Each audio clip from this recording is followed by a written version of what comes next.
Am I the asshole for not wanting my fiancée to wear her late husband's wedding ring during our ceremony? My name is Daniel, I'm 30 years old. I'm engaged to Emily, 30, and we're getting married this October at a vineyard outside Columbus. I'm a dentist with my own small practice and she teaches kindergarten.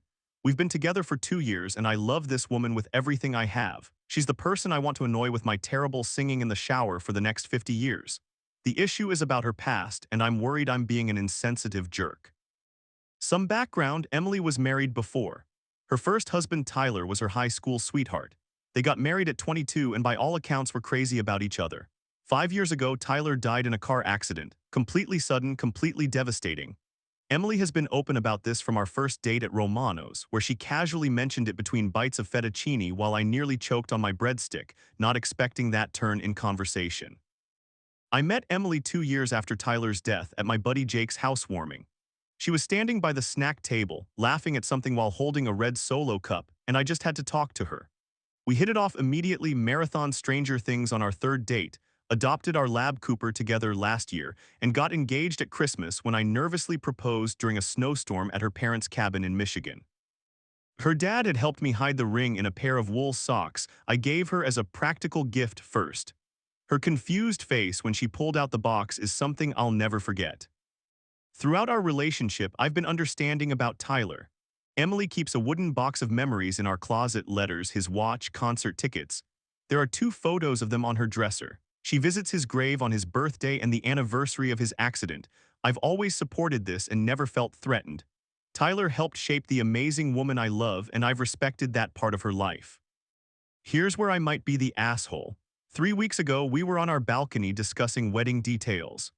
Cooper was snoring at our feet. I was adding ridiculous songs to our Absolutely Not playlist, Goodbye Forever, Chicken Dance, and Emily suddenly got serious.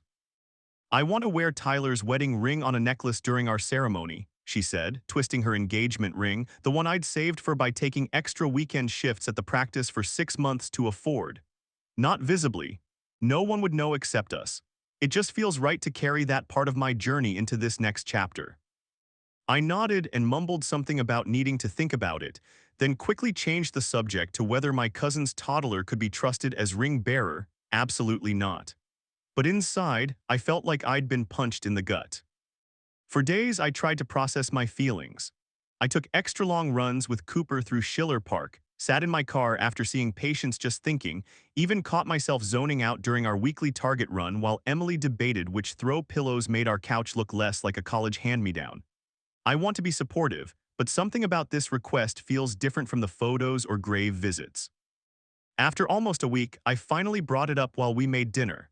I was chopping onions, convenient for the tears forming, and Emily was measuring spices for her mom's chili recipe, the one with the secret ingredient she swore she'd never tell me but accidentally revealed during a wine night: it's cocoa powder. "About Tyler's ring," I said, focusing intensely on dicing, "I'm having a hard time with it." Emily's hand froze over the chili powder. I explained that while I've always respected her past, the thought of her wearing Tyler's wedding ring, a symbol of their marriage vows, while making vows to me felt like starting our marriage with one foot in the past. I told her it made me feel like I'm forever going to be silver medal, not gold. "That's not fair," she said quietly, putting down the measuring spoon with a precision that told me she was upset. "You know that's not how I see you." "I know," I replied, "but it's how it makes me feel." We finished cooking in silence. That night, instead of our usual routine of watching Brooklyn 99 reruns while I massage her feet — teacher feet are no joke, especially compared to how I spend all day standing in the office — she went to bed early with a paperback and Cooper, who, the traitor, didn't even look back at me. Since then, there's been this weird tension. Last weekend at her sister Kate's baby shower, everyone commented on what a beautiful couple we are, while we stood there with fake smiles, the unresolved issue hanging between us. Her aunt kept asking me about whitening options for her coffee-stained teeth, while I tried to politely explain I don't give dental advice at social events. When Emily's mom called about rehearsal dinner options, Emily's voice had that forced cheerfulness she uses with difficult parents during conferences. Afterward, she locked herself in the bathroom so long I almost knocked to check on her. Yesterday, I drove past Greenlawn Cemetery where Tyler is buried. I was heading home after a long day of root canals and cleanings, my mind still on a patient whose dental anxiety reminded me of Emily when she first came in for a checkup.